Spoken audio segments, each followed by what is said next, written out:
ಇದು ನಿಮಗೆ ಗೊತ್ತಿದೆ. ಇವಾಗ ಜೆನ್ಸೆಟ್ ಅಂತ ಅಂದರೆ ಜೆನ್ಸೆಟ್ ಅಲ್ಲಿ ಏನಿರುತ್ತೆ ಅಂತೇಳಿ ಇದು ಆಲ್ರೆಡಿ ನಾವು ಟ್ರೈನ್ ಅಪ್ ಮಾಡಿದ್ದೀವಿ.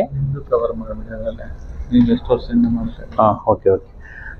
ನಾನು ಲಾಸ್ಟ್ ಟೈಮ್ ಯಾರ್ಯಾರು ಇರಲಿಲ್ಲ ಅಂತ ಅಂದರೆ ಇಲ್ಲಿ ನಾನು ಲಾಸ್ಟ್ ಟೈಮ್ ಟ್ರೈನಿಂಗ್ ಕೊಟ್ಟಾಗ ಯಾರಿಲ್ಲ ಅವರಿಗೆ ನನ್ನ ಬಗ್ಗೆ ಗೊತ್ತಿರಲ್ಲ. ಓಕೆ, ನಾನು ಕೋಲಾರಲ್ಲಿ ಬಂದ್ಬಿಟ್ಟು ಇವಾಗ ಇಲ್ಲಿ ಸರ್ವಿಸ್ ಮ್ಯಾನೇಜರ್ ಆಗಿ ಕೆಲಸ ಮಾಡ್ತಾ ಇದ್ದೀನಿ. South India after market parts ಮತ್ತು service, after market parts and service I will take care of that. Okay, and supporting to pan India basis. Sometimes customer pan India ಬೇಸಿಸಲ್ಲಿ ಯಾರಿಗಾದ್ರೂ problem, electrical major problem sort out ಮಾಡೋಕ್ಕಾಗಿಲ್ಲ ಅಂದರೆ by over phone ಇಲ್ಲ ಅಂತ ಅಂದರೆ virtual ಆಗಿ ಅವರಿಗೆ support ಮಾಡೋದು, ಸಿಸ್ಟಮ್ ಥ್ರೂ ಸಪೋರ್ಟ್ ಮಾಡಿ ಪ್ರಾಬ್ಲಮ್ನ ರಿಸಾಲ್ವ್ ಮಾಡಿಸೋದು ಅಂತ. ನಾನು ಈ ಕಂಪನಿಯಲ್ಲಿ, ಕೋಲಾರ್ ಕಂಪನಿಯಲ್ಲಿ ಸಿನ್ಸ್ 25 ಇಯರ್ಸ್ 25 ವರ್ಷದಿಂದ ಕೆಲಸ ಮಾಡ್ತಾ ಇದ್ದೀನಿ. ನಾಗರಾಜ್ದು 20 ವರ್ಷ ಆಯಿತು. ಹರೀಶ್ದು ಒಂದು 18 ಇಯರ್ಸ್ ಆಗಿದೆ ಅವರು ಕೋಲಾರಲ್ಲಿ. ನಾನು ಫಸ್ಟು ಇಲ್ಲಿ ಕಂಪನಿಯಲ್ಲಿ, ಕೋಲಾರ್ ಕಂಪನಿಯಲ್ಲಿ ಒಬ್ಬ ಇಂಜಿನಿಯರ್ ಆಗಿ ಅಪಾಯಿಂಟ್ ಆಗಿದ್ದು. ಆಮೇಲೆ ಗ್ರೋ ಆಗಿ ಇವಾಗ ಸರ್ವಿಸ್ ಮ್ಯಾನೇಜರ್ ಆಗಿ ಇದ್ದೀನಿ. ಫಸ್ಟು ಎಂಟೈರ್ ಇಂಡಿಯಾ ಎಲೆಕ್ಟ್ರಿಕಲ್ ಮತ್ತು ಕಮಿಷನಿಂಗ್ ಮಾಡ್ತಾಯಿದ್ದೆ. ನಾನು ಎಲೆಕ್ಟ್ರಿಕಲ್ ಟ್ರಬಲ್ ಶೂಟಿಂಗು ಮತ್ತು ಕಮಿಷನಿಂಗ್ ಮಾಡ್ತಾಯಿದ್ದೆ ಫಸ್ಟು. ಆಮೇಲೆ ಏನಾಯಿತು ಅಂತ ಅಂದರೆ ರೀಸನ್ ಮಾಡಿದ್ಮೇಲೆ ಏನಾಯಿತು ಅಂದರೆ ಎಲೆಕ್ಟ್ರಿಕಲ್ ಇಂಜಿನಿಯರ್ಸ್ ಎಲ್ಲ ಅಪಾಯಿಂಟ್ ಮಾಡಿದಾದ್ಮೇಲೆ ನಾವು I am taking care only south India. Okay, ಇದು ನಿಮಗೆ ಗೊತ್ತಿದೆ ಜನರೇಟರ್ ಬಗ್ಗೆ. ನಿಮಗೆ ಇವಾಗ ಜನರೇಟ್ರಲ್ಲಿ ಓನ್ಲಿ ಎಲೆಕ್ಟ್ರಿಕಲ್ ಮಾತ್ರ ಕವರ್ ಮಾಡ್ತಾ ಇದ್ದೀವಿ ನಾವು. ಆಮೇಲೆ ನಿಮ್ಗೆ ಏನಾದ್ರು ಪ್ರಾಬ್ಲಮ್ಸ್ ಇತ್ತು ಅಂತ ಅಂದ್ರೆ ನೀವು ಕೇಳ್ಬೋದು ಡೈರೆಕ್ಟಾಗಿ, ಏನು ಪ್ರಾಬ್ಲಮ್ ಇಲ್ಲ. ಓಕೆ, ನನಗೆ ಏನು ಗೊತ್ತಿದೆ ಅದ್ರ ಬಗ್ಗೆ ನಾನು ನಿಮಗೆ ಹೇಳಲಿಕ್ಕೆ ಟ್ರೈ ಮಾಡ್ತೀನಿ. ಓಕೆ, ಇದು ಗೊತ್ತಿದೆ. ಇಂಜಿನು ಮತ್ತು ಆಲ್ಟರ್ನೇಟ್ರು. ಇಂಜಿನ್ನಲ್ಲಿ ನಾವು ಏನು ಬೇಕು, ಇಂಜಿನ್ BHP. ಇಂಜಿನ್ ಏನಂತ ಕರಿತೀವಿ ಅಂತ ಅಂದರೆ ಕಿಲೋ ವ್ಯಾಟಲ್ಲಿ ನೋಡಲ್ಲ ನಾವು, BHP ಅಂತ ಹೇಳ್ತೀವಿ. BHP ಬ್ರೇಕ್ ಹಾರ್ಸ್ ಪವರ್ನ ಏನು ಮಾಡ್ತೀವಿ ಅಂತ ಅಂದರೆ ಕನ್ವರ್ಟ್ ಮಾಡೋದಕ್ಕೆ ಏನು ಮಾಡ್ತೀವಿ, ಎಲೆಕ್ಟ್ರಿಕಲ್ ಆಲ್ಟರ್ನೇಟರ್ನ ಯೂಸ್ ಮಾಡ್ತೀವಿ. ಅದನ್ನು ಕಿಲೋ ವ್ಯಾಟಲ್ಲಿ ಹೇಳ್ತೀವಿ, ಮೆಕ್ಯಾನಿಕಲ್ ಕಿಲೋ ವ್ಯಾಟ್, ಆಮೇಲೆ ಎಲೆಕ್ಟ್ರಿಕಲ್ ಕಿಲೋ ವ್ಯಾಟು, ಆಮೇಲೆ KVA. ಜೆನ್ಸೆಟ್ಟು ಈಗ ಇಂಜಿನು ಮತ್ತು ಆಲ್ಟರ್ನೇಟ್ರು ಎರಡು ಕಪಲ್ ಆದಮೇಲೆ ಏನಂತ ಹೇಳ್ತೀವಿ, ಅದಕ್ಕೆ ಜನರೇಟರ್ ಅಂತ ಹೇಳ್ತೀವಿ. ಈಗ ಎರಡು ಸಪ್ರೇಟ್ ಇತ್ತು ಅಂತ ಹೇಳ್ತೀವಿ ಆಲ್ಟರ್ನೇಟರ್ ಅಂತ ಹೇಳ್ತೀವಿ, ಇದನ್ನ ಇಂಜಿನ್ ಅಂತ ಹೇಳ್ತೀವಿ. ಕರೆಕ್ಟಾ? ಇದೆರಡು ಕಪಲ್ ಮಾಡಿದ್ಮೇಲೆ ನಾವೇನು ಮಾಡ್ತೀವಿ ಅಂದರೆ ಜೆನ್ಸೆಟ್ ಅಂತ ಕರಿತೀವಿ. ಜೆನ್ಸೆಟ್ ಅಂದ್ರೆ ಏನು ಅಂತ ನಿಮ್ಗೆ ಆಲ್ರೆಡಿ ಇದೆ. Genset is a generally categorised by KVA ಹೇಳ್ತೀವಿ. ಜನರೇಟರ್ ಮತ್ತು ಟ್ರಾನ್ಸ್ಫಾರ್ಮರ್ನ ಯಾವಾಗೂ KVA ನಲ್ಲಿ ಹೇಳ್ತೀವಿ. ಕರೆಕ್ಟಾ? ಅದಕ್ಕೆ ಹೇಳ್ತೀವಿ. Alternator is a machine which convert mechanical energy into electrical energy. Okay, mechanical energy is the engine. Okay, electrical energy is the alternator. Okay, ಅದು ಏನು ಮಾಡುತ್ತೆ ಅಂತ ಅಂದರೆ ಡಿಫೈನ್ ಜನರೇಟರ್ ಅಂತ ಅಂದರೆ mechanical energy converting into electrical energy ಅಂತ ಹೇಳ್ತೀವಲ್ಲ, ಅದಕ್ಕೆ ನಾವು ಫ್ಯೂಲ್ ಎನರ್ಜಿ ಸೇರಿಸೋದಿಲ್ಲ. First chemical energy converting into mechanical energy converting into electrical energy. Correct ತಾನೆ? ನಾವು ನಾರ್ಮಲ್ ಆಗಿ ಏನು ಹೇಳ್ತೀವಿ, mechanical energy converting into electrical energy ಅಂತ ಹೇಳ್ತೀವಿ. There is a fuel energy also required. So ಅದಕ್ಕೆ ನಾವೇನು ಹೇಳಬೇಕು ಅಂತ ಅಂದರೆ chemical energy, fuel is the one kind of a chemical. ತಾನೆ? Chemical energy converting into the mechanical energy converting into the electrical energy. Okay, ಇದು genset ಅಂತ ಅಂದರೆ ಇಷ್ಟ. ಈ ಜೆನ್ಸೆಟ್ ಅಲ್ಲಿ ಏನೇನು ಬರುತ್ತೆ ಅಂತ ನೋಡೋಣ. ಫಸ್ಟ್ ಬಂದ್ಬಿಟ್ಟು canopy, engine, controller, alternator.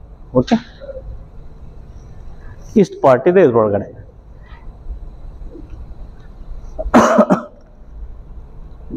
Okay, ಹೀಗೆ ನೋಡಿ, ಅಲ್ಲಿ ಆಲ್ಟರ್ನೇಟರು ರೇರ್ ಸೈಡಲ್ಲಿದೆ ಆಲ್ಟರ್ನೇಟರು, ಮತ್ತು ಕಂಟ್ರೋಲರು, ಡೆಕ್ 550 ಕಂಟ್ರೋಲರು, ಈಗ ನಿಮ್ಮ ಹತ್ರ ಇದೆಯಲ್ಲ ಈ ಕಂಟ್ರೋಲರು, ಮತ್ತು ಸೇಮ್ ಜನರೇಟರ್. ಇದು ಇಂಜಿನು, ಮಿಟ್ಸುಬಿಷಿ ಇಂಜಿನು. ಮತ್ತು ನಿಮಗೆ ಇದೇ ಇಂಜಿನಲ್ಲಿ ಪ್ರೋಕ್ ಕಂಟ್ರೋಲರ್ ಅಂತ ಹೇಳಿ ಫಸ್ಟು, ಈಗ ಓಲ್ಡ್ ಕಂಟ್ರೋಲರ್ ಏನಾಗಿದೆ ಅಂದರೆ ಅದು ಅಬ್ಸುಲೆಟ್ ಆಗ್ಬಿಟ್ಟಿದೆ. ಅದಕ್ಕೆ ಈಗ ಏನು ಮಾಡ್ತಾ ಇದ್ದೀವಿ ಅಂದರೆ ನ್ಯೂ ಕಂಟ್ರೋಲರ್ ಬಂದಿದೆ, ಡಿಜಿಟಲ್ ಕಂಟ್ರೋಲರ್, ಲ್ಯಾಪ್ಟಾಪ್ ಥ್ರೂ ಮಾಡೋದು. ಫಸ್ಟ್ ಏನು ಮಾಡ್ತಾ ಇದ್ವಿ ಅಂತಂದರೆ ಒಂದು ಕೀಪ್ಯಾಡ್ ಬರ್ತಾ ಇತ್ತು, ಅದಕ್ಕೆ HHP ಅಂತ ಹೇಳ್ತಾ ಇದ್ವಿ. HHP ಅಂತ ಅಂದರೆ ಹ್ಯಾಂಡ್ ಹೆಲ್ಡ್ ಪ್ರೋಗ್ರಾಮರ್ ಅಂತ. ಅಂದರೆ ಕೈಲಿ ಹಿಡ್ಕೊಂಡು ನಾವು ಡೈರೆಕ್ಟಾಗಿ ಹುಕಪ್ ಮಾಡಿಬಿಟ್ಟು ಕಂಟ್ರೋಲರ್ಗೆ ಅದರೊಳಗೆ ಏನೇನು ಸೆಟ್ಟಿಂಗ್ಸ್ ಬೇಕೋ ನಾವು ಸೆಟ್ಟಿಂಗ್ಸ್ ಮಾಡ್ತಾ ಇದ್ವಿ. ಓಕೆ, ಇವಾಗ ಏನಾಗಿದೆ ಅಂತ ಅಂದರೆ ಅದು upgraded to the new version. ನಾವು advanced control Woodward is introduced advanced controller. So advanced controller system ಥ್ರೂನೇ ಮಾಡಬೇಕು. ನಮ್ಮ ಸಿಸ್ಟಮ್ ಥ್ರೂ ನಮ್ಗೆ ಏನಾಗಿದೆ ಅಂತ ಅವ್ರು ಸಾಫ್ಟ್ವೇರ್ ಕೊಟ್ಟಿರ್ತಾರೆ, ಮತ್ತೆ ಅವ್ರದ್ದೇ ಆದಂತ ಒಂದು ಕೇಬಲ್ ಕೊಟ್ಟಿರ್ತಾರೆ. ಅದನ್ನ ಕನೆಕ್ಟ್ ಮಾಡಿಬಿಟ್ಟು ನಮ್ಗೆ ಯಾವ ತರ ಬೇಕೋ ಆ ತರ ಪ್ರೋಗ್ರಾಮಿಂಗ್ ಮಾಡ್ಕೊಬೇಕು. ಪ್ರೋಗ್ರಾಮಿಂಗ್ ಮಾಡ್ಕೊಂಡು ಏನ್ ಮಾಡ್ತೀವಿ ಅಂತ ಅಂದ್ರೆ ನಿಮ್ಗೆ ಜೆನ್ಸೆಟ್ ಯಾವ ತರ ಎಷ್ಟಕ್ಕೆ ಏನೇನು ಅದರೊಳಗೆ ಬರಬೇಕು, ಯಾವ ತರ ರನ್ ಆಗಬೇಕು ಎಲ್ಲ ಪ್ರೋಗ್ರಾಮಿಂಗ್ ಮಾಡಿ ರೆಡಿ ಮಾಡಿ ಹಾಕ್ತಿವಿ. ಆಕ್ಚುಯೇಟರ್, ಬಟ್ ಕಂಟ್ರೋಲರ್ ಹಾಕ್ಬೇಕಾದ್ರೆ ಈಗ ಹೊಸ ಆಕ್ಚುಯೇಟರ್ ಆಗ್ಬೇಕು. ಹೊಸ ಕಂಟ್ರೋಲರ್ಗೆ ಹಳೆ ಆಕ್ಚುಯೇಟರ್ ಆಗೋದಿಲ್ಲ, ಹಳೆ ಕಂಟ್ರೋಲರ್ಗೆ ಹೊಸ ಆಕ್ಚುಯೇಟರ್ ಆಗೋದಿಲ್ಲ. ಏನೋ ಪ್ರಾಬ್ಲಮ್ ಆಯ್ತು ಅಂತ ಅಂದ್ರೆ ಈಗ ರೀಸೆಂಟ್ ಆಗಿ ರೀಪ್ಲೇಸ್ ಮಾಡೋದಲ್ಲ ನಿಮ್ಮದ್ರಲ್ಲಿ, ಎರಡು ರೀಪ್ಲೇಸ್ ಮಾಡಿದೀವಿ ನಾವು. ಓಕೆ, ಅದು. ಆಮೇಲೆ ಗವರ್ನರ್ ಅಂದ್ರೆ ಏನು? ಇಂಜಿನ್ ನಲ್ಲಿ ಗವರ್ನರ್ ಬರುತ್ತೆ. ಓಕೆ, ಗವರ್ನರ್ ಇಂಜಿನಿಗೆ ಬರುತ್ತೆ, ಕರೆಕ್ಟಾ? ಇದು ನಿಮ್ಮ ಹತ್ರ ಇರೋದು ಇದು 1600 to 2000 kVA ಜೆನ್ಸೆಟ್ ಈ ತರ ಇದೆ.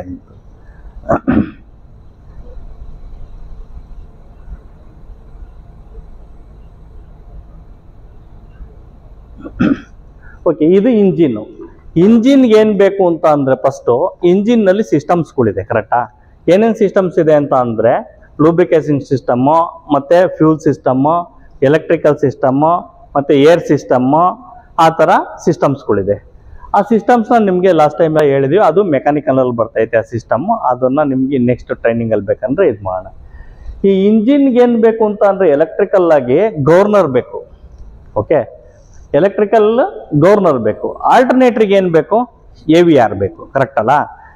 Engine governor. ಅದಕ್ಕೆ ಇಂಜಿನ್ ಮತ್ತೆ ಆಲ್ಟರ್ನೇಟರ್ನ ಎರಡನ್ನೂ ಸೇಫ್ ಆಗಿ ನೋಡ್ಕೊಳ್ಳೋದಕ್ಕೆ, ಮತ್ತೆ ಮಾನಿಟರ್ ಮಾಡಲಿಕ್ಕೆ, ಮತ್ತೆ ಅದನ್ನ ಸೇಫ್ ಗಾರ್ಡ್ ಮಾಡಲಿಕ್ಕೆ controller ಬೇಕಿದು.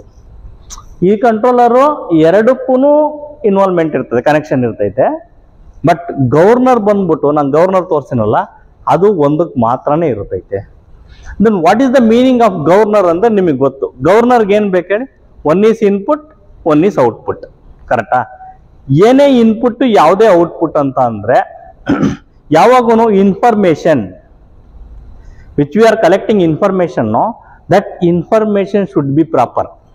Okay, if you are getting information, wrong information, what will happen? Our output will become error, correct ಅಲ್ಲ? ಫಸ್ಟ್ ಇನ್ಫಾರ್ಮೇಶನ್ ಸರಿ ಇಲ್ಲ ಅಂತ ಅಂದ್ರೆ, ನೀವು ಕೂಡ ಇನ್ಫಾರ್ಮೇಶನ್ ನನಗೆ ಕರೆಕ್ಟ್ ಆಗಿಲ್ಲ ಅಂತ ಅಂದಾಗ ನಾನೇನ್ ಮಾಡ್ತೀನಿ? ನೆಕ್ಸ್ಟ್ ಔಟ್ಪುಟ್ ನಾನು ಬೇರೆಯವ್ರಿಗೆ ಇನ್ನೊಂದ್ ಕಡೆ ಇನ್ಫಾರ್ಮೇಶನ್ ಕೊಡ್ಬೇಕಾದ್ರೆ ರಾಂಗ್ ಇನ್ಫಾರ್ಮೇಶನ್ ಕೊಡ್ತೀನಿ ತಾನೆ. ಬಿಕಾಸ್ ಯಾಕೆ ರಾಂಗ್ ಇನ್ಫಾರ್ಮೇಶನ್ ಆಗುತ್ತೆ ಅಂತ ಅಂದ್ರೆ, ಫಸ್ಟ್ ಆಫ್ ಆಲ್ ನಮ್ಗೆ ಇನ್ಫಾರ್ಮೇಶನ್ ಬರ್ತಾ ಇರೋದು ಕರೆಕ್ಟ್ ಇರಲ್ಲ, ಅದಕ್ಕೆ ನಾನು ರಾಂಗ್ ಇನ್ಫಾರ್ಮೇಶನ್ ಕೊಡ್ತೀನಿ. Wrong information is goes to wrong information only, right information is goes to right information only, correct? Okay, ಆ ಇನ್ಫಾರ್ಮೇಶನ್ ಎಲ್ಲಿ ಸಿಗುತ್ತೆ ಗವರ್ನರ್ಗೆ ಅಂತ ಅಂದ್ರೆ, ನಿಮ್ಗೆ ಗವರ್ನರ್ ಕಂಟ್ರೋಲ್ ಯೂನಿಟ್ ಬರುತ್ತಲ್ಲ, ಗವರ್ನರ್ ಕಂಟ್ರೋಲ್ ಯೂನಿಟ್ಗೆ ಸೆನ್ಸರ್ಸ್ ಅಂತ ಹಾಕ್ತಿವಿ. ಸ್ಪೀಡ್ ಸೆನ್ಸರ್ ಅಂತ ಅಂದ್ರೆ SRS ಅಂತ ಹೇಳ್ತೀವಿ, ಇಲ್ಲ ಅಂದ್ರೆ MPU ಅಂತ ಹೇಳ್ತೀವಿ. MPU ಅಂದ್ರೆ ಮ್ಯಾಗ್ನೆಟಿಕ್ ಪಿಕಪ್ ಯೂನಿಟ್, ಇದು ಬಂದ್ಬಿಟ್ಟು SRS ಅಂತ ಅಂದ್ರೆ ಸ್ಪೀಡ್ ರೆಫರೆನ್ಸ್ ಸೆನ್ಸರ್ ಅಂತ ಹೇಳಿ ಹಾಕ್ತೀವಿ. ಆ ಸ್ಪೀಡ್ ಸೆನ್ಸರ್ ಥ್ರೂ ಏನಾಗುತ್ತೆ ಅಂತ ಅಂದ್ರೆ ಇಂಜಿನ್ ಗವರ್ನರ್ಗೆ ಸಿಗ್ನಲ್ ಬರುತ್ತೆ. ಓಕೆ, ಆ ಸಿಗ್ನಲ್ ಕರೆಕ್ಟ್ ಆಗಿ ಬಂದ್ರೆ ನಿಮ್ಗೆ ಇಂಜಿನ್ RPM ಕರೆಕ್ಟ್ ಆಗಿರೋದು. ಇಂಜಿನ್ RPM ಅಂತ ಅಂದ್ರೆ ಜನರೇಟರ್ RPM ಏನಂತ ನಮ್ದು ವಾಟ್ ಈಸ್ ಅವರ್ ಇದು ಏನೋ ಸೆಟ್ಟಿಂಗ್ಸ್ ಅಂತ ಅಂದ್ರೆ ಏನ್ ಸೆಟ್ ಮಾಡಿರ್ತೀವಿ ನಾವು? ಜೆನ್ಸೆಟ್ ನೋ ಲೋಡ್ ಆಗಲಿ ಫುಲ್ ಲೋಡ್ ಆಗಲಿ ನಮ್ಗೆ ಎಷ್ಟು ಫ್ರೀಕ್ವೆನ್ಸಿ ಬೇಕು, ಎಷ್ಟು RPM ಬೇಕು, ಕರೆಕ್ಟ್ ತಾನೆ? ನಾವೇನ್ set, what is our order? ನಮ್ಮ ಆರ್ಡರ್ ಏನು ಅಂದ್ರೆ ಕಂಟ್ರೋಲರ್ಗೆ, ನೀನು ನೋ ಲೋಡಲ್ಲಾದ್ರೂ ರನ್ ಮಾಡು, ಹೋಗು, ನೋ ಲೋಡ್ ಇರಲಿ ಲೋಡ್ ಆದ್ರೂ ಇರಲಿ, ನಮಗೆ 50 ಫ್ರೀಕ್ವೆನ್ಸಿ 1000 RPM ಬೇಕು. Okay, 30 RPM is equal to 1 frequency, 1500 RPM is equal to 50 frequency, correct ತಾನೆ? 30 RPM ನಿಮಗೆ ಬಂದ್ಬಿಟ್ಟು 1 ಫ್ರೀಕ್ವೆನ್ಸಿ ಆಗುತ್ತೆ, ಕರೆಕ್ಟಾ? ಆ ಆರ್ಡರ್ ನಾವು ಜೆನ್ಸೆಟ್ಗೆ ಮಾಡಿರ್ತೀವಿ, ಕರೆಕ್ಟಾ? ಆ ಜೆನ್ಸೆಟ್ ಲೋಡ್ ಆದ್ರೂ ಕೊಡ್ಲಿ, ನೀವು ಫುಲ್ ಲೋಡ್ ಕೊಟ್ರು 50 Hz ಬರ್ಬೇಕು ನಿಮ್ಗೆ, 1500 RPM ರನ್ ಮಾಡಬೇಕು. ನೀವು ಐಡಲ್ ಆಗಿ ಹೋಗಿ ಸುಮ್ಮನೆ ಲೋಡ್ ಇಲ್ದಲ್ಲೇ ಆನ್ ಮಾಡಿದ್ರು ಕೂಡ ನಿಮ್ಗೆ 50 Hz ಇರಬೇಕು, 1500 RPM ಬರಬೇಕು, ಕರೆಕ್ಟ್ ಅಲ್ಲ? This is your order. ಅಲ್ಲೇನೋ ಹೆಚ್ಚು ಕಮ್ಮಿ ಆಯ್ತು ಅಂತ ಅಂದ್ರೆ ನೀವೇನ್ ಹೇಳ್ತೀರಾ? ಓ, ಫ್ರೀಕ್ವೆನ್ಸಿ ಜಾಸ್ತಿ ಆಗ್ತಾ ಇದೆ, ಫ್ರೀಕ್ವೆನ್ಸಿ ಕಮ್ಮಿ ಆಗ್ತಾ ಇದೆ, ದೇರ್ ಇಸ್ ಸಮಥಿಂಗ್ ಪ್ರಾಬ್ಲಮ್, ಅಲ್ಲೇನೋ ಪ್ರಾಬ್ಲಮ್ ಇದೆ ಅಂತ ಹೇಳಿ ನೀವೇನ್ ಮಾಡ್ತೀರಾ, ಗೆಸ್ ಮಾಡ್ತೀರಾ, ಕರೆಕ್ಟ್ ತಾನೆ? ಅದನ್ನ ಟ್ರಬಲ್ ಶೂಟ್ ಮಾಡ್ಬೇಕಾದ್ರೆ ಹೆಂಗೆ? ನೋ ಲೋಡಲ್ಲಿ ಈಗೇನಾದ್ರು ನೋ ಲೋಡಲ್ಲಿ ಫ್ರೀಕ್ವೆನ್ಸಿ ಕರೆಕ್ಟ್ ಇದೆ, ಲೋಡಲ್ಲಿ ಫ್ರೀಕ್ವೆನ್ಸಿ ಕರೆಕ್ಟಾಗಿ ಬರ್ತಾ ಇಲ್ಲ, ಡ್ರಾಪ್ ಆಗ್ತಾ ಇದೆ.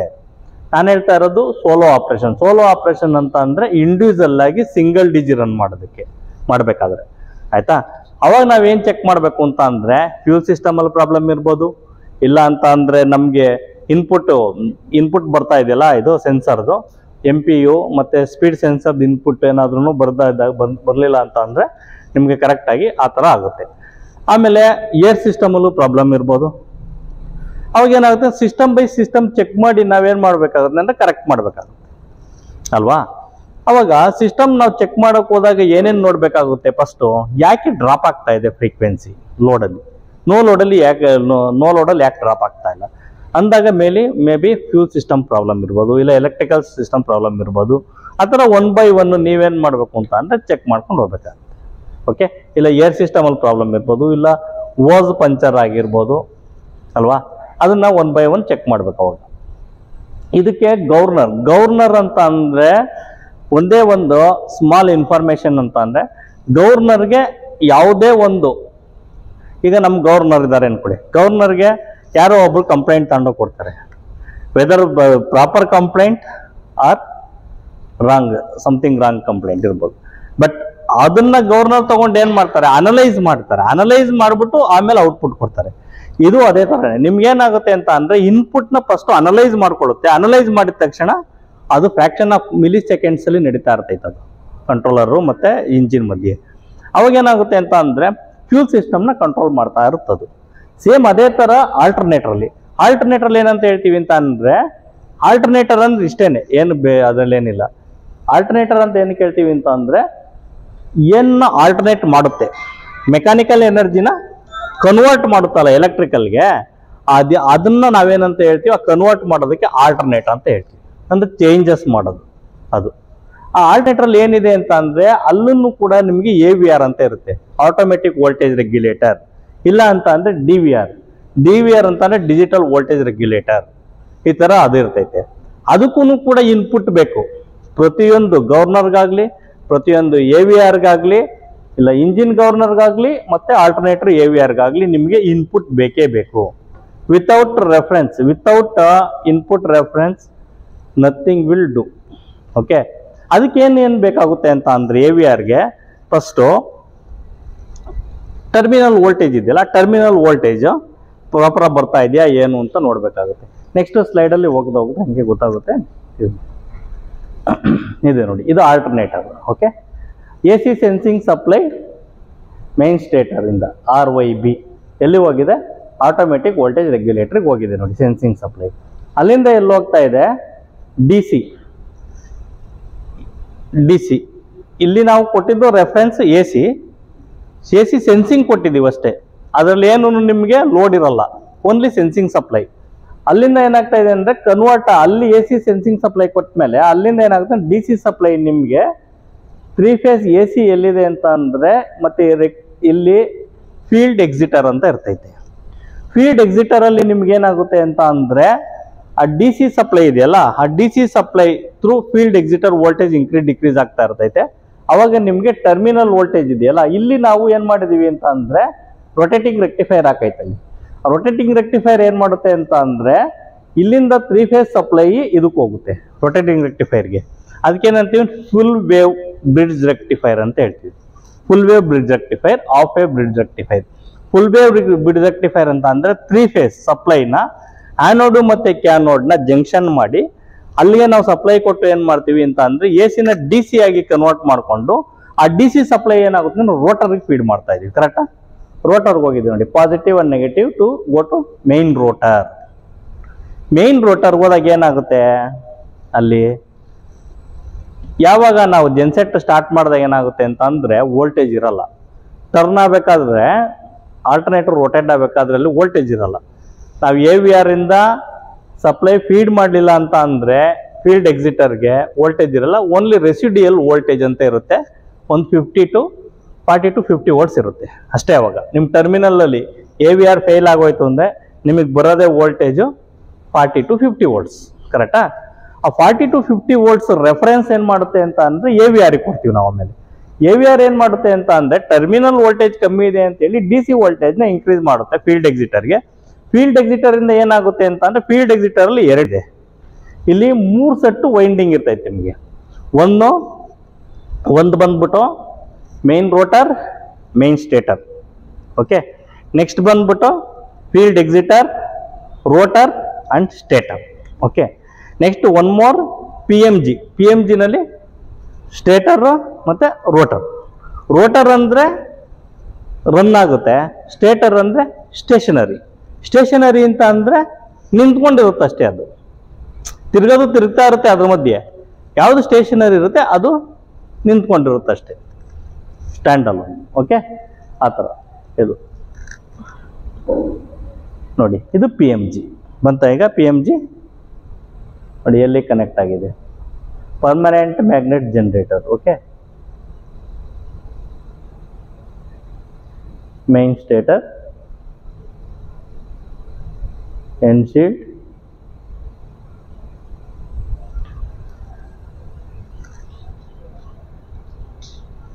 ಕರೆಕ್ಟಾ? ಈ ಸ್ಟೇಟರು ಇದು ರೋಟರ್ ಸ್ಟೇಟರ್ ಒಳಗಡೆ ಹೋಗಿದ್ದು. Okay,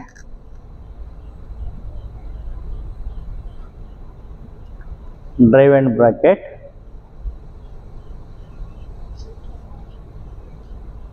non drive end bracket and exciter stator assembly, that is stator assembly.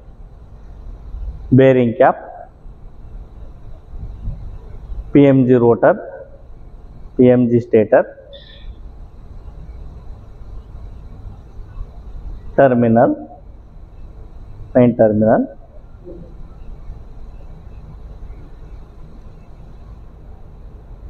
AVR,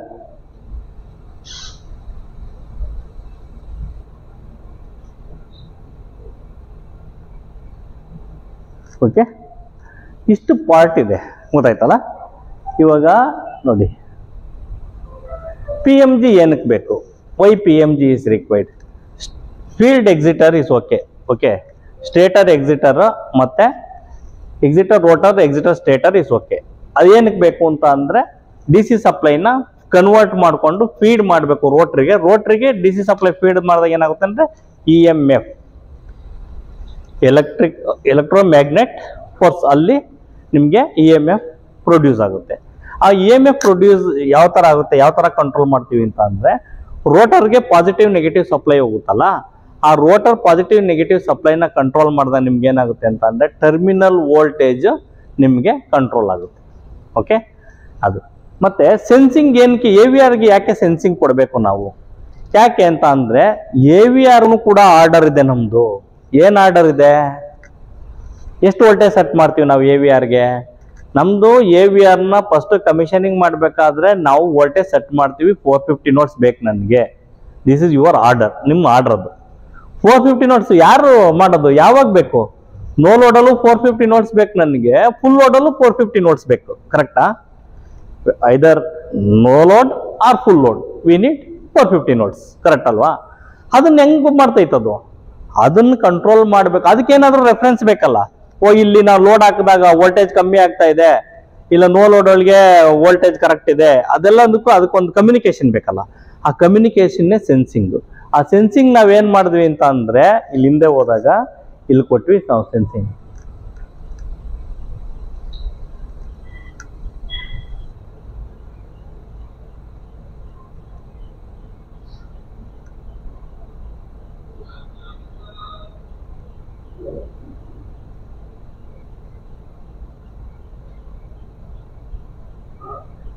ನೋಡಿ, AVRಗೆ ಸೆನ್ಸಿಂಗ್ ವೋಲ್ಟೇಜ್ ಕೊಟ್ಟಿದ್ವಿ. AVRಗೆ ಸೆನ್ಸಿಂಗ್ ವೋಲ್ಟೇಜ್ ಕೊಟ್ಟಾಗ ಏನಾಗ್ತಾ ಇದೆ ಅಂತಂದ್ರೆ ಇದು RYB ಟರ್ಮಿನಲ್ ಇದೆಯಲ್ಲ, UVWN ಅಂತ ಅಂದ್ರೆ RYB ಅಂತ ಹೇಳ್ತೀವಿ. ಅದು RYB ಬಂದ್ಬಿಟ್ಟು L1 L2 L3 ಅಂತಾನು ಹೇಳ್ತೀವಿ. L0 ಅಂದ್ರೆ ನ್ಯೂಟ್ರಲ್ ಅಂತ ಹೇಳ್ತೀವಿ. ನ್ಯೂಟ್ರಲ್, ಝೀರೋಗೆ ಏನಂತೀವಿ, ನ್ಯೂಟ್ರಲ್ಗೆ ಏನಕ್ಕೆ ಝೀರೋ ಅಂತೀವಿ, ದೇರ್ ಇಸ್ ನೋ ವೋಲ್ಟೇಜ್. ಕರೆಕ್ಟಾ? There is no voltage means there is no potential. So there is no potential means zero ಎಲ್ಲಿ ಇರ್ತೈತೆ, ಯಾವಾಗ ಆಗುತ್ತೆ? Star point is the zero, always star point zero. ಇದು star point ಅಲ್ಲಿ winding neutral ಅಂತ ಹೇಳ್ತೀವಿ. ಆ ಸೆನ್ಸಿಂಗ್ ನಾವು ಕೊಟ್ಟಾಗ ಏನಾಗುತ್ತೆ ಅಂದ್ರೆ ಜೆನ್ಸೆಟ್ ರನ್ ಮಾಡಿದ ತಕ್ಷಣನೇ ಇದು ಮಾನಿಟರ್ ಮಾಡ್ತಾ ಇರ್ತೈತೆ AVR 450 ನೋಟ್ಸ್ ಬಂತಾ ಕರೆಕ್ಟ್ ಆಗಿ ರೆಗ್ಯುಲೇಟ್ ಮಾಡ್ತಾ, ಅದಕ್ಕೆ ರೆಗ್ಯುಲೇಟರ್ ಅಂತ ಹೇಳಿ. 450 ನೋಟ್ಸ್ ಬರ್ತಾ ಇದೆಯಾ ಅದಕ್ಕೆ ಗೊತ್ತಾಗುತ್ತೆ, ಅದಕ್ಕೆ 450 ನೋಟ್ಸ್ ಸೆನ್ಸಿಂಗ್ ಅಲ್ಲಿ ಗೊತ್ತಾಗುತ್ತೆ 450 ನೋಟ್ಸ್ ಇದೆ ಅಂತ. 450 ನೋಟ್ಸ್ ಇಲ್ಲ ಅಂತ ಅಂದ್ರೆ ಏನ್ ಮಾಡುತ್ತೆ ಅಂತ ಅಂದ್ರೆ ಇಲ್ಲಿ DC ವೋಲ್ಟೇಜ್ ಇದೆಯಲ್ಲ 3 ಫೇಸ್ದು, ಇಲ್ಲಿ ಎಕ್ಸಿಟರ್ ಅಂತ ಇದೆಯಲ್ಲ 3 ಫೇಸ್ AC ಅಂತ ಮೇಲ್ಗಡೆ DC ಅಂತ ಇದೆ ನೋಡಿ, ಪ್ಲಸ್ ರೆಡ್ ಮತ್ತೆ ಬ್ಲಾಕ್. ಅದಕ್ಕೆ ಏನ್ ಮಾಡುತ್ತೆ ಅಂದ್ರೆ ವೋಲ್ಟೇಜ್ ನ ಇನ್ಕ್ರೀಸ್ ಮಾಡುತ್ತೆ, ಫೀಡ್ ಮಾಡುತ್ತೆ ವೋಲ್ಟೇಜ್. ಅಲ್ಲಿಂದ ವೋಲ್ಟೇಜ್ ನ ಯಾವಾಗೂ ಕಂಟ್ರೋಲ್ ಮಾಡ್ತಾ ಇರುತ್ತೆ. ಯಾವ ತರ ಅಂತ ಈ ತರ ಆಗ್ತಾ ಇರ್ತೈತೆ voltage increase decrease. It will happen in milli seconds, ಅಂದ್ರೆ 0.85 ಮಿಲಿ ಸೆಕೆಂಡ್ಸ್ ಅಲ್ಲಿ ಅದು ಆಗ್ಬೇಕು ನಮ್ಗೆ. ಅಂದ್ರೆ ಕಣ್ಣಿಗೆ ಕಾಣಿಸ್ಲೇಬಾರದು, ಕಾಣಿಸೋದಿಲ್ಲ, ಆ ತರ ವರ್ಕ್ ಆಗುತ್ತೆ ಅದು. ಓಕೆ, ಅದೇ ಅದರಿಂದ ಇನ್ಪುಟ್ ತಗೊಂಡ್ಬಿಟ್ಟು ಟರ್ಮಿನಲ್ ವೋಲ್ಟೇಜ್ ಕಮ್ಮಿ ಇದೆ ಅಂತ ತಕ್ಷಣ ಏನ್ ಮಾಡುತ್ತೆ ಅಂತ ಅಂದ್ರೆ DC ವೋಲ್ಟೇಜ್ ಇನ್ಕ್ರೀಸ್ ಮಾಡುತ್ತೆ. DC ವೋಲ್ಟೇಜ್ ಇನ್ಕ್ರೀಸ್ ಆದ್ಮೇಲೆ ಇಲ್ಲಿ 3 ಫೇಸ್ AC ವೋಲ್ಟೇಜ್ ಇನ್ಕ್ರೀಸ್ ಆಗುತ್ತೆ. AC ವೋಲ್ಟೇಜ್ ಇನ್ಕ್ರೀಸ್ ಆದ್ಮೇಲೆ ಏನಾಗುತ್ತೆ, AC ವೋಲ್ಟೇಜ್ ರೊಟೇಟಿಂಗ್ ರೆಕ್ಟಿಫೈರ್ ಇದೆಯಲ್ಲ, ರೆಕ್ಟಿಫೈರ್ ಅಸೆಂಬ್ಲಿಗೆ ಹೋಗುತ್ತೆ. ರೆಕ್ಟಿಫೈರ್ ಅಸೆಂಬ್ಲಿಗೆ ವೋಲ್ಟೇಜ್ AC ವೋಲ್ಟೇಜ್ ಇನ್ಕ್ರೀಸ್ ಆದಾಗ ಏನಾಗುತ್ತೆ ಅಂತ ಅಂದ್ರೆ 5 ವರ್ಷ ನಿಮ್ಗೆ DC ವೋಲ್ಟೇಜ್ ಇನ್ಕ್ರೀಸ್ ಆಗುತ್ತೆ. DC ವೋಲ್ಟೇಜ್ ಇನ್ಕ್ರೀಸ್ ಆಗ್ಬಿಟ್ಟು ನಿಮ್ಗೆ ಏನಾಗುತ್ತೆ ಅಂತ ಅಂದ್ರೆ ಇಲ್ಲಿ ರೋಟ್ರಿಗೆ ಬರುತ್ತೆ. ಈ ರೋಟ್ರಿಗೆ DC ವೋಲ್ಟೇಜ್ ಇನ್ಕ್ರೀಸ್ ಆಯ್ತು ಅಂತ ಅಂದ್ರೆ ನಿಮ್ಗೆ ಟರ್ಮಿನಲ್ ವೋಲ್ಟೇಜ್ ಇನ್ಕ್ರೀಸ್ ಆಗುತ್ತೆ. ಟ್ರಬಲ್ ಶೂಟಿಂಗ್ ಹೆಂಗೆ ಅಂತ ಅಂದ್ರೆ ನಿಮ್ಗೆ ಏನಾದ್ರೂ 3 ಫೇಸ್ ಸೆನ್ಸಿಂಗ್ AVR ಗೆ ಬಂದಿಲ್ಲ ಇಲ್ಲ DVR ಗೆ ಬಂದಿಲ್ಲ ಅಂದ್ರೆ 0 ವೋಲ್ಟೇಜ್ ರೆಸಿಡ್ಯೂಯಲ್ ವೋಲ್ಟೇಜ್ ತೋರಿಸುತ್ತೆ. ಯಾವುದೇ ಆಲ್ಟರ್ನೇಟರ್ ಆಗಲಿ 30, 40, 50 ವೋಲ್ಟೇಜ್ ರೆಸಿಡ್ಯೂಯಲ್ ವೋಲ್ಟೇಜ್ ಮಾತ್ರ ತೋರಿಸುತ್ತೆ. ಯಾವಾಗ ಸೆನ್ಸಿಂಗ್ ಇಲ್ಲ ಅಂದ್ರೂ ಕೂಡ, ಸೆನ್ಸಿಂಗ್ ಇಲ್ಲ AVR ಫೇಲ್ ಆಗೋಯ್ತು, ಇಲ್ಲ AVR ಅಲ್ಲಿ ಫ್ಯೂಸ್ ಹೋಯ್ತು, ಅವಾಗೂ ನಿಮ್ಗೆ ಏನು ಅಂತ ಅಂದ್ರೆ ಇಲ್ಲಿ DC ವೋಲ್ಟೇಜ್ ಫೀಡ್ ಆಗೋದಿಲ್ಲ AVR ಗೆ. ಅವಾಗೂ ನಿಮ್ಗೆ ಏನಾಗುತ್ತೆ ಅಂತ ಅಂದ್ರೆ 0 ವೋಲ್ಟ್ಸ್ ಬರುತ್ತೆ. ಕರೆಕ್ಟ್ ಅಲ್ಲ? ಯಾಕೆಂತ ಅಂದ್ರೆ ಇದು ರೋಟ್ರಿಗೆ DC ವೋಲ್ಟೇಜ್ ಹೋಗೋದಿಲ್ಲ. DC ವೋಲ್ಟೇಜ್ ಈ ಫೀಲ್ಡ್ ಎಕ್ಸಿಟರ್ ಇದೆಯಲ್ಲ, ಫೀಲ್ಡ್ ಎಕ್ಸಿಟರ್ ಥ್ರೂ DC ವೋಲ್ಟೇಜ್ ಹೋದ್ರೇನೆ ನಿಮ್ಗೆ ಅಲ್ಲಿ EMF ಪ್ರೊಡ್ಯೂಸ್ ಆಗೋದು. ಓಕೆ, ಎಲೆಕ್ಟ್ರೋಮ್ಯಾಗ್ನೆಟ್ ಫೋರ್ಸ್ ಪ್ರೊಡ್ಯೂಸ್ ಆಗೋದು ಯಾವಾಗ ಅಂದ್ರೆ ಈ DC ವೋಲ್ಟೇಜ್ ಹೋದಾಗ ಏನಾಗುತ್ತೆ ಅಂತ ಅಂದ್ರೆ ಆ ಫೋರ್ಸ್ ಎಷ್ಟು ವೋಲ್ಟೇಜ್ ಡಿಕ್ರೀಸ್ ಆಗ್ತಾ ಇರುತ್ತೆ ಅಷ್ಟು ಫೋರ್ಸ್ ಅಲ್ಲಿ ನಿಮ್ಗೆ ಎನರ್ಜಿ ಪ್ರೊಡ್ಯೂಸ್ ಆಗ್ತಾ ಇರುತ್ತೆ. ಆ ಎನರ್ಜಿನೇ ನಿಮ್ಗೆ output voltage RYB 3 phase with neutral voltage. Okay, ಆ ಥರ ವರ್ಕ್ ಆಗುತ್ತೆ ಅದು. Why PMG is required? Why PMG is required? PMG ಏನಕ್ಕೆ ಬೇಕು? ಸುಮ್ಮನೆ ಅಲ್ಲಿ ಕೊಟ್ಟಿದ್ದಾರೆ, ಅಲ್ಲಿ ಕೊಟ್ಟದ್ದು ಏನೂ ಇಲ್ಲ ಅದ್ರದ್ದು ಕೆಲಸ ಅಲ್ವಾ. ಏನಕ್ಕೆ ಬೇಕು ಅಂತ ಅಂದ್ರೆ ರೆಸ್ಪಾನ್ಸ್, ಫಾಸ್ಟ್ ರೆಸ್ಪಾನ್ಸ್. ಆ PMGದು ಎಷ್ಟು ಗೊತ್ತಾ ನಿಮಗೆ? ಇದು ಫ್ರೀಕ್ವೆನ್ಸಿ ನಿಮ್ದು ಜನರೇಟರ್ ಫ್ರೀಕ್ವೆನ್ಸಿ ನಿಮಗೆ 50 Hz ಇದ್ರೆ PNG ಫ್ರೀಕ್ವೆನ್ಸಿ ಬಂದ್ಬಿಟ್ಟು ನಿಮಗೆ 100 to 110 Hz.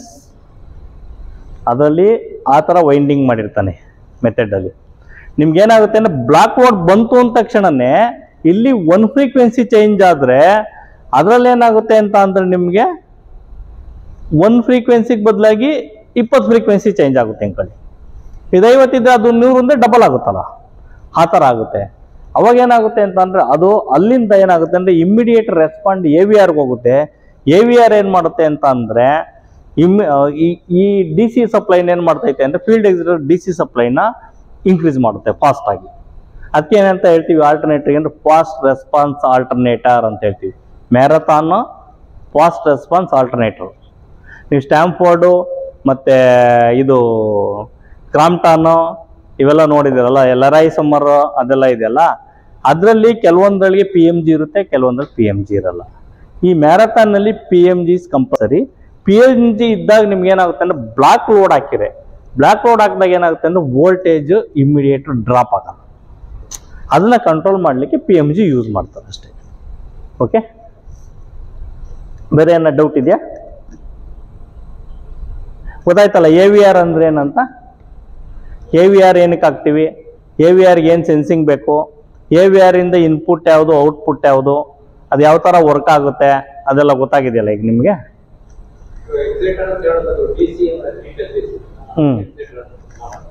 ಇದು ಬಂದ್ಬಿಟ್ಟು ಇದೆಯಲ್ಲ, ಇದು ಸ್ಟೇಟರ್, ಇದು ರೋಟರ್. ಸ್ಟೇಟರಲ್ಲಿ ಏನಿದೆ ಅಂತಂದ್ರೆ ಬರೀ ಪೋಲ್ ಇದೆ, ಕರೆಕ್ಟಾ? ರೋಟರಲ್ಲಿ ಏನಿರುತ್ತೆ ಅಂತ ಅಂದ್ರೆ ರೋಟರಲ್ಲೂ ಪೋಲ್ ಇರುತ್ತೆ ನಿಮಗೆ. ಈ ಸ್ಟೇಟರ್ ಇಲ್ಲಿ ನಾವೇನು ಕೊಟ್ಟಿದ್ದಾರೆ ಇದು ಔಟ್ ಸೈಡು, ಅದಕ್ಕೆ ಇಷ್ಟು ಪೋಲ್, 4 ಪೋಲು 6 ಪೋಲು ಆ ಥರ ಇರ್ತೈತೆ. ಈಗ ನಾವೇನಂತ ಹೇಳ್ತೀವಿ 4 pole alternator 50 frequency, 6 pole alternator 60 frequency, ನಮ್ಮ ಹತ್ರ ಇರೋದು 50 ಫ್ರೀಕ್ವೆನ್ಸಿ. ಕರೆಕ್ಟ್ ಅಲ್ವಾ? 1500 ಡಿವೈಡೆಡ್ ಬೈ 4 ಎಷ್ಟಾಯ್ತು? 50 ಆಯ್ತಲ್ಲ, 50 ಫ್ರೀಕ್ವೆನ್ಸಿ ಬರುತ್ತೆ. ಅದು ಏನ್ ಮಾಡುತ್ತೆ ಅಂತ ಅಂದ್ರೆ, ಇದು ರೊಟೇಟ್ ಆಗ್ಬೇಕಾದ್ರೆ ಇಲ್ಲಿ ಏನಾಗುತ್ತೆ ಅಂದ್ರೆ AC ವೋಲ್ಟೇಜ್ ಪ್ರೊಡ್ಯೂಸ್ ಆಗುತ್ತೆ. ಕರೆಕ್ಟಾ? AC ವೋಲ್ಟೇಜ್ ಪ್ರೊಡ್ಯೂಸ್ ಆಗಿದ್ದು ರೊಟೇಟಿಂಗ್ ರೆಕ್ಟಿಫೈರ್ ಅಸೆಂಬ್ಲಿ ಬರುತ್ತೆ. ರೊಟೇಟಿಂಗ್ ರೆಕ್ಟಿಫೈರ್ ಅಸೆಂಬ್ಲಿಯಿಂದ ಏನಾಗುತ್ತೆ ಅಂದ್ರೆ ನಿಮಗೆ ರೋಟರ್ಗೆ ಹೋಗುತ್ತೆ. ರೋಟರಲ್ಲಿ ಏನಾಗುತ್ತೆ ಅಂದ್ರೆ EMF ಇನ್ಕ್ರೀಸ್ ಆಗ್ಬಿಟ್ಟು ನಿಮಗೆ ಟರ್ಮಿನಲ್ ವೋಲ್ಟೇಜ್, ನಿಮಗೆ ಪ್ರಾಪರ್ ಟರ್ಮಿನಲ್ ವೋಲ್ಟೇಜ್ ಬರ್ತಾ ಇರುತ್ತೆ. ಆ ಥರ ಸೀಕ್ವೆನ್ಸ್ ಆಗಿ ವರ್ಕ್ ಮಾಡ್ತಾ ಇರ್ತದೆ ಸಿಸ್ಟಮ್.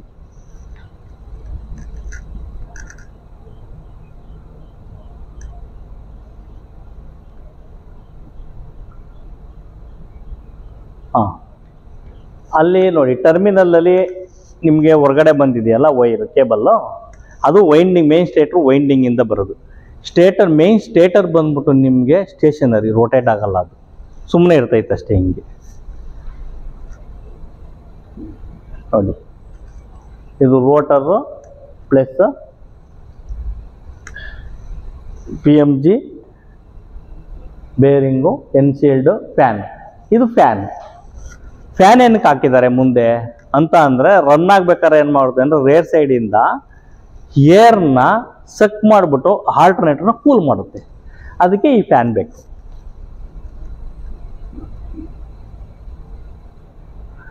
ಓಕೆ, ನಾನ್ ಡ್ರೈವ್ ಎಂಡ್. ನಾನ್ ಡ್ರೈವ್ ಎಂಡ್ ಅಂತ ಯಾಕೆ ಹೇಳ್ತೀವಿ? ಇದು ಡ್ರೈವ್ ಎಂಡ್, ಅದು ನಾನ್ ಡ್ರೈವ್ ಎಂಡ್. ಡ್ರೈವ್ ಎಂಡ್ ಅಂತ ಅಂದ್ರೆ ಆಲ್ಟರ್ನೇಟರ್ ಹೋಗ್ಬಿಟ್ಟು ಇಂಜಿನ್ಗೆ ಕಪಲ್ ಆಗುತ್ತೆ. ಇಂಜಿನ್ ಕಪಲ್ ಆಗೋದ್ರಿಂದ ಏನ್ ಹೇಳ್ತೀವಿ? ಡ್ರೈವ್ ಎಂಡ್ ಅಂತ ಹೇಳ್ತೀವಿ. ಯಾವುದು ಇಂಜಿನ್ಗೆ ಕಪಲ್ ಆಗಲ್ವಲ್ಲ, ರೈಟ್ ಸೈಡ್ ಅಲ್ಲಿ ಸುಮ್ಮನೆ ಇದೆಯಲ್ಲ, ಅದಕ್ಕೆ ನಾನ್ ಡ್ರೈವ್ ಎಂಡ್. ಓಕೆ, ಅದರಿಂದ ಯಾವುದನ್ನು ಅಲ್ಲಿಂದ ನಾವು ಡ್ರೈವ್ ಮಾಡಿಸೋದಿಲ್ಲ. ಡ್ರೈವ್ ಮಾಡಿಸೋದು ಇದ್ರ ಥ್ರೂ ಡ್ರೈವ್ ಮಾಡಿಸ್ತೀವಿ. ಇದನ್ನ ತಗೊಂಡೋಗ್ಬಿಟ್ಟು ಪ್ಲೇ ವೀಲ್ಗೆ, ಇಂಜಿನ್ ಪ್ಲೇ ವೀಲ್ಗೆ ಏನು ಮಾಡ್ತೀವಿ? ಕಪ್ಲಿಂಗ್ ಮಾಡಿಬಿಟ್ಟು ಆ ಕಪ್ಲಿಂಗ್ ಮಾಡೋದಕ್ಕೆ ಎಲ್ಲ ಒಂದು ಪ್ರೊಸೀಜರ್ ಇದೆ. As per that procedure will do it. ಅಂದರೆ ಎಷ್ಟು ಗ್ಯಾಪ್ ಇರಬೇಕು, ಯಾವ ಥರ ಇರಬೇಕು, ಮತ್ತು ಸ್ಟೇಟರ್ ಟು ರೋಟರ್ ಎಷ್ಟು ಗ್ಯಾಪ್ ಇರಬೇಕು ಎಲ್ಲ ನೋಡ್ಬಿಟ್ಟು ಏನು ಮಾಡ್ತೀವಿ? ಕಪ್ಲಿಂಗ್ ಮಾಡಿಬಿಟ್ಟು ಆಮೇಲೆ ಜೆನ್ಸೆಟ್ನ ಆನ್ ಮಾಡ್ತೀವಿ ನಾವು. Okay, bearing cap. ಇದು ಸಿಂಗಲ್ ಬೇರಿಂಗ್ ಆಲ್ಟರ್ನೇಟರ್. ನಿಮ್ಮ ಹತ್ರ ಇದೆಯಲ್ಲ ಸಿಂಗಲ್ ಬೇರಿಂಗ್ ಆಲ್ಟರ್ನೇಟರ್ ಇದು. ಇಲ್ಲಿ ಮುಂದೆ ಬೇರಿಂಗ್ ಇರಲ್ಲ, ಹಿಂದೆಗಡೆ ಮಾತ್ರ ಬೇರಿಂಗ್ ಇರ್ತೈತೆ. Single bearing alternator. SD ಜನರೇಟರ್ಲಿ ಡಬಲ್ ಬೇರಿಂಗ್ ಇರ್ತೈತೆ. ಫ್ರಂಟು ಇರ್ತೈತೆ, ಬ್ಯಾಕ್ ಸೈಡು ಇರ್ತೈತೆ. ಅದನ್ನ ಡಬಲ್ ಬೇರಿಂಗ್ ಆಲ್ಟರ್ನೇಟರ್ ಅಂತ ಹೇಳ್ತೀವಿ. ಓಕೆ,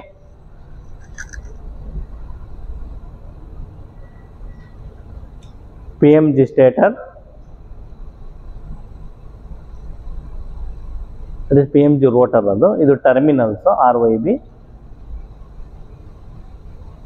AVR,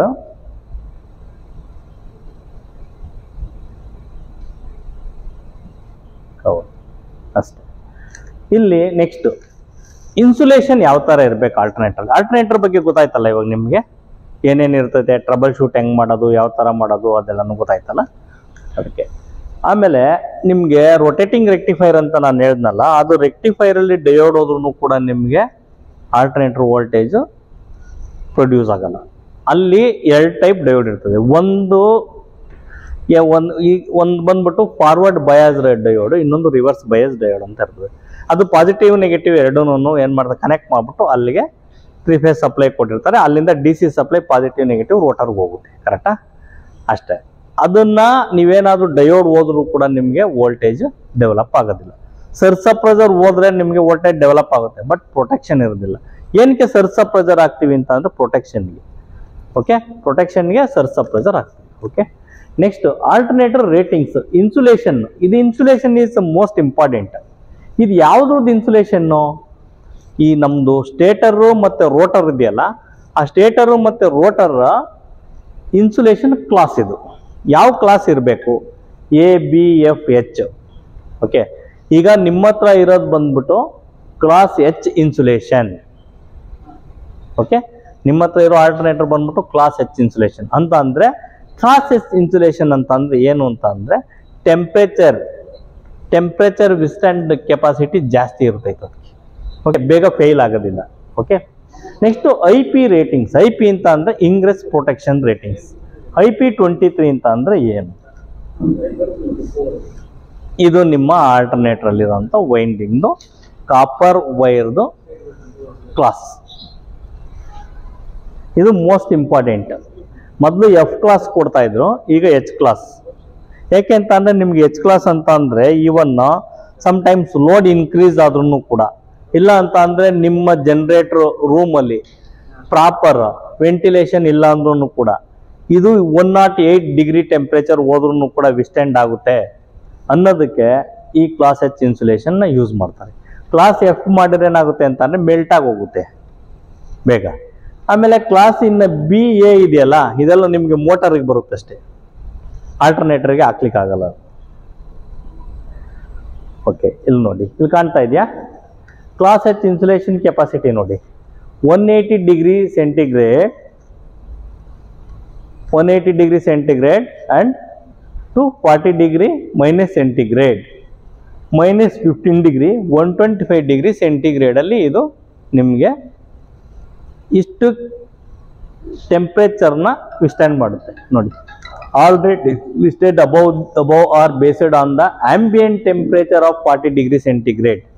ಆಂಬಿಯಂಟ್ ಟೆಂಪರೇಚರ್ ಅಂತ ಅಂದ್ರೆ ಅಟ್ಮಾಸ್ಫಿಯರ್ ಟೆಂಪರೇಚರ್. ಅಟ್ಮಾಸ್ಫಿಯರ್ ಟೆಂಪರೇಚರ್ ಅಂತ ಅಂದ್ರೆ ಇದು ರೂಮ್ ಟೆಂಪರೇಚರ್ ಅಲ್ಲ. ಈಗ ರೂಮ್ ಟೆಂಪರೇಚರ್ ಏನ್ ಮಾಡಿದೀವಿ ಅಂದ್ರೆ AC ಹಾಕಿದೀವಿ, ಅದಕ್ಕೇನೆ ಟೆಂಪರೇಚರ್ ಕೂಲ್ ಆಗಿದೆ. ನಿಮ್ದು ಆಂಬಿಯಂಟ್ ಟೆಂಪರೇಚರ್ ಅಂದ್ರೆ atmosphere temperature, outside temperature at present Mangalore atmosphere temperature is how much? 30 degree, Bengaluru 35 degree, 36 degree ಆ ಥರ ಹೇಳ್ತೀವಲ್ಲ. ಅದಕ್ಕೆ ಇವ್ರೇನ್ ಮಾಡಿದ್ದಾರೆ, ಮ್ಯಾಕ್ಸಿಮಮ್ ತಗೊಂಡ್ಬಿಟ್ಟಿದ್ದಾರೆ 40 ಡಿಗ್ರಿ, ಈವನ್ 40 ಡಿಗ್ರಿ ಹೋದ್ರೂ ಕೂಡ 125 ಡಿಗ್ರಿ ಟೆಂಪರೇಚರ್ ರೈಸ್ ಆದ್ರೂ ಕೂಡ ನಿಮಗೆ ಈ H ಕ್ಲಾಸ್ ಇನ್ಸುಲೇಷನ್ ವಿಸ್ಟೆಂಡ್ ಆಗುತ್ತೆ, ಆಲ್ಟರ್ನೇಟರ್ಗೆ ಏನು ಪ್ರಾಬ್ಲಮ್ ಆಗೋದಿಲ್ಲ ಅಂತ. ಓಕೆ, ಇದು IP ratings. IP ingress protection IP ಅಂದ್ರೆ. Next 2 is first digit is mechanical protection, second is water ingress protection. ಈ ಪ್ರೊಟೆಕ್ಷನ್ ಅಂದ್ರೆ first digit mechanical, first digit 2 ಇದೆಯಲ್ಲ. ಮೆಕ್ಯಾನಿಕಲ್ ಪ್ರೊಟೆಕ್ಷನ್ ಏನು ಅಂತ ಅಂದ್ರೆ ಏನಾದ್ರೂ ಎಸ್ತ್ರೆ ಬಿದ್ರೆ ಏನ್ ಮಾಡಿದ್ರು ಅದಕ್ಕೆ ಏನು ಒಳಗಡೆ ಹೋಗೋದಿಲ್ಲ, ಇಷ್ಟೇ ಥಿಕ್ನೆಸ್ ಮೆಟೀರಿಯಲ್ ಮಾತ್ರ ಅದ್ರೊಳಗಡೆ ಹೋಗುತ್ತೆ ಅಂತ ಹೇಳಿ ಪ್ರೊಟೆಕ್ಟ್ ಮಾಡುತ್ತೆ ಅದು. ಓಕೆ, ಆ ಕ್ಲಾಸ್ನ ಯೂಸ್ ಮಾಡ್ಬೇಕು ಇವರು, ಯಾಕೆಂದ್ರೆ ಆಲ್ಟರ್ನೇಟರ್ ಸೇಫ್ ಮಾಡ್ಬೇಕಲ್ಲ. ರೊಟೇಟಿಂಗ್ ಪಾರ್ಟ್ ಅಲ್ವಾ ಇದು, ರನ್ನಿಂಗ್ ಪಾರ್ಟ್, ಇದು ರನ್ನಿಂಗ್ ಮಿಷಿನ್. ರನ್ನಿಂಗ್ ಮಿಷಿನ್ಗೆ ಯಾವುದೇ ಒಂದು ದೊಡ್ಡದು ಒಂದು ಫಾರಿನ್ ಮೆಟೀರಿಯಲ್ ಎಂಟ್ರ್ ಆಯ್ತ ತಕ್ಷಣ ಏನಾಗುತ್ತೆ ಹೇಳಿ, ಫೇಲ್ ಆಗ್ಬಿಡ್ತೈತೆ. ಅದು ಅಲ್ಲದೆ ಎಲೆಕ್ಟ್ರಿಕಲ್ ಐಟಮ್ಸ್, ಎಲೆಕ್ಟ್ರಿಕಲ್ ಅಲ್ಲಿ ರೋಟರ್ ಟು ಸ್ಟೇಟರ್ ಏನಾದ್ರೂ ಒಂದ್ ಯಾವ್ದಾದ್ರು ಮೆಟೀರಿಯಲ್ ಪಾಸ್ ಆಯ್ತು ಅಂತ ಅಂದ್ರೆ ಇನ್ ಬಿಟ್ವೀನ್ ಏನಾಗುತ್ತೆ, ರಬ್ ಆಗ್ಬಿಟ್ಟು ಡ್ಯಾಮೇಜ್ ಆಗೋಗ್ಬಿಡುತ್ತೆ. ಅದಕ್ಕೆ ಏನ್ ಮಾಡಿದ್ದಾರೆ ಅಂತ ಮೆಕ್ಯಾನಿಕಲ್ ಪ್ರೊಟೆಕ್ಷನ್ ಮಾಡಿದ್ದಾರೆ. ಅದೇ ತರ ಏನ್ ಮಾಡಿದ್ದಾರೆ ಅಂದ್ರೆ ವಾಟರ್ ಇಂಗ್ರೆಸ್ ಪ್ರೊಟೆಕ್ಷನ್. ನಾವೇನಂತ ಹೇಳ್ತೀವಿ ಅಂತ ವಾಟರ್ ಪ್ರೂಫ್ ಅಂತ ಹೇಳ್ತೀವಲ್ಲ, ಇದು is not A water proof. ಹಂಗಂತ ಹೇಳ್ಬಿಟ್ಟು ವಾಟರ್ ಪ್ರೂಫ್ ಅಂತ ನಾವು ಇದರಲ್ಲಿ ನೀರಲ್ಲಿ ಡಿಪ್ ಮಾಡ್ಲಿಕ್ಕೆ ಆಗಲ್ಲ ವಾಟರಲ್ಲಿ. ಯಾಕೆ ಅಂದ್ರೆ ದಿಸ್ ಪ್ರೊಟೆಕ್ಷನ್ ಅಷ್ಟೇ. ಏನ್ ಮಾಡಿದ್ದಾರೆ ಅಂತಂದ್ರೆ ಸಮ್ ಆಂಗಲ್ ಒಳಗೆ ಏರ್ ಅಂದ್ರೆ ಮಳೆ ಬಂದ್ರೆ ಈ ಆಂಗಲ್ ಇಂದ ಮಳೆ ಬಂದ್ರೆ ನೀರು ಹೋಗಲ್ಲ, ಈ ಆಂಗಲ್ ಇಂದ ಮಳೆ ಬಂದ್ರೆ ನೀರು ಹೋಗಲ್ಲ, ಆ ಕಡೆ ಆಂಗಲ್ ಇಂದ ರೈನ್ ವಾಟರ್ ಬಿದ್ದರೆ ನೀರು ಹೋಗಲ್ಲ. ಆ ತರ ಒಂದು ಸಮ್ ಪ್ರೊಟೆಕ್ಷನ್ ನ ಮಾಡಿದ್ದಾರೆ ಇದಕ್ಕೆ. ಅದಕ್ಕೆ ಏನಂತೀವಿ ಅಂತಂದ್ರೆ water ingress protection, that is 3. ಇದು IP23. IP ಅಂದ್ರೆ ಹೈ ಅಂದ್ರೆ ಇಂಗ್ರೆಸ್ ಪ್ರೊಟೆಕ್ಷನ್, IP ಅಂದ್ರೆ ಮತ್ತೆ 2 is the 23 ಬಂದ್ ಇದೇ ತರ ಇದೆ. IP54, 55 ಎಲ್ಲ ಇದೆ. IP54 ಬಂದ್ಬಿಟ್ಟು ನಿಮ್ಗೆ ಏನಾಗುತ್ತೆ, ನಿಮ್ ಪ್ಯಾನಲ್ ಇದೆಯಲ್ಲ ಅದು IP54 ಅದು ಅದಾಯ್ತಲ್ಲ. ಅದಕ್ಕೂ IP54 ಅಂದ್ರೆ ಏನೇನ್ ಪ್ರೊಟೆಕ್ಷನ್ ಇರ್ತೈತೆ ಅಂತ ನೋಡಿ. This is only for alternator. ನಮ್ಗೀಗ ಆಲ್ಟರ್ನೇಟರ್ ಬಗ್ಗೆ ಮಾತಾಡ್ತೀವಿ. ಆಲ್ಟರ್ನೇಟರ್ಗೆ ಈ ತರ ಪ್ರೊಟೆಕ್ಷನ್ ಇದೆ. ಯಾರ ಕೇಳಿದ್ರೆ ಆಲ್ಟರ್ನೇಟರ್ ಏನ್ ಪ್ರೊಟೆಕ್ಷನ್ ಇರ್ತೈತೆ ಅಂದ್ರೆ IP23 ಪ್ರೊಟೆಕ್ಷನ್. IP ಅಂದ್ರೆ ಏನು ಅಂತ ಇಂಗ್ರೆಸ್ ಪ್ರೊಟೆಕ್ಷನ್, 2 ಅಂದ್ರೆ ಏನು mechanical protection, 3 is the water ingress protection. Proof ಅಂತ ಹೇಳ್ಬಾರ್ದು. ವಾಟರ್ ಪ್ರೂಫ್ ಅಂದ್ರೆ ನಾವ್ ಹೇಳ್ತೀವಿ ಇದು ವಾಟರ್ ಪ್ರೂಫ್ ಅಂತ ಹೇಳ್ಬಿಟ್ಟು ವಾಟರ್ ತಗೊಂಡು ವಾಟರ್ ರೆಸಿಸ್ಟೆನ್ಸ್ ಅಂತ ಹೇಳ್ತಾರೆ, ನೀರ್ ಒಳಗಡೆ ಡಿಪ್ ಮಾಡ್ತೀವಿ, ಏನಾಗೋದಿಲ್ಲ ಇದು.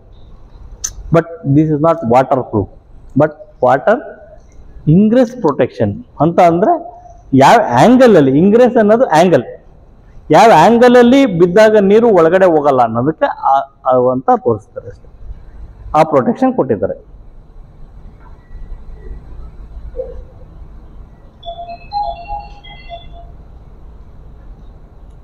ಇದನ್ನ ಆಲ್ರೆಡಿ ನಾವು ನೋಡಿದ್ದೀವಿ, ಕಂಟ್ರೋಲರು, ಆಲ್ಟರ್ನೇಟರ್, ಇಂಜಿನು ಮತ್ತು ಕೆನೋಪಿ. ಈಗ ಕಂಟ್ರೋಲರ್ ಆ್ಯಂಡ್ ಕೆಪಬಿಲಿಟೀಸ್. ನಮ್ಮದು ಕಂಟ್ರೋಲರ್ದು ಏನೇನಿದೆ ಅದರೊಳಗಡೆ ಅಂತ. ಯಾವ controller? DEC 550 controller which you are using at present, which you are using in your gensets. Okay, ಅಲ್ಲಿ ಏನೇನು ಆ ಕಂಟ್ರೋಲರಲ್ಲಿ ಏನೇನಿದೆ, ಏನು ಕೆಪಾಸಿಟಿ ಯಾವ ಥರ ಇದೆ, ಅದರೊಳಗೆ ಏನೇನು ಮಾಡೋದು. Monitor of the engine and alternator operation parameters.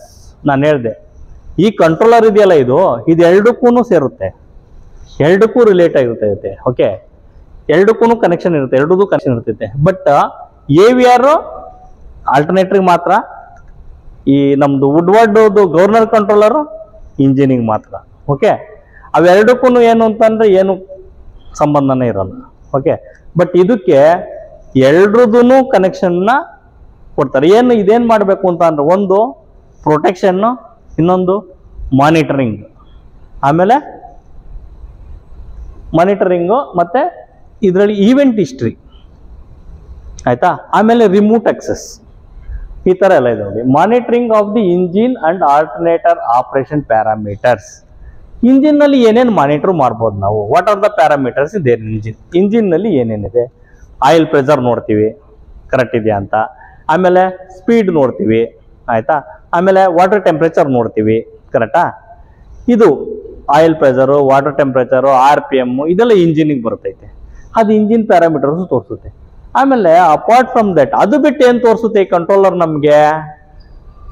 ಆಲ್ಟರ್ನೇಟರಲ್ಲಿ ಏನೇನಿದೆ, ಆಲ್ಟರ್ನೇಟರ್ ವೋಲ್ಟೇಜ್ ತೋರಿಸುತ್ತೆ, RYB ತೋರಿಸುತ್ತೆ, R&Y ತೋರಿಸುತ್ತೆ, Y&B, Y&R ತೋರಿಸುತ್ತೆ, ಮತ್ತೆ RN, YN, BN ತೋರಿಸುತ್ತೆ, single phase supply, phase to phase supply ತೋರಿಸುತ್ತೆ, ಫ್ರೀಕ್ವೆನ್ಸಿ ತೋರಿಸುತ್ತೆ, ಆಮೇಲೆ ಕಿಲೋವ್ಯಾಟ್ ತೋರಿಸುತ್ತೆ, KVA ತೋರಿಸುತ್ತೆ, ಕರೆಂಟ್ ತೋರಿಸುತ್ತೆ, ಕರೆಕ್ಟ್ ತಾನೆ?